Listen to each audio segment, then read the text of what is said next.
মা, তুমি রাতে কেন নামাজ পড়ো? বাবা, এটা তাহাজ্জুদ নামাজ। তাহাজ্জুদ নামাজ কি? রাতের শেষ ভাগে আল্লাহর জন্য পড়া নামাজ। সবাই কি এটা পড়ে? যারা আল্লাহকে বেশি ভালোবাসে তারা পড়ে। সত্যি মা? হ্যাঁ বাবা। এটা পড়লে কি হয়? আল্লাহ তখন বান্দার দোয়া খুব দ্রুত কবুল করেন।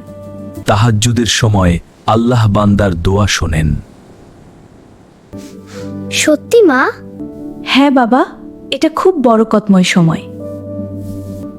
আমিও কি পড়তে পারবো? অবশ্যই পারবে। রাতের নীরব সময়।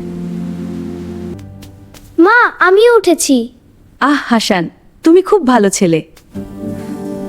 চলো বাবা, আমরা একসাথে নামাজ পড়ি।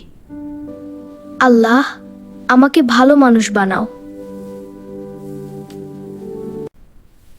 আল্লাহ আমাদের দোয়া কবুল করুন। মা, তাহাজ্জুদ পড়ে মনটা কত শান্ত লাগছে। তাহাজ্জুদ নামাজ মানুষকে আল্লাহর খুব কাছে নিয়ে যায়।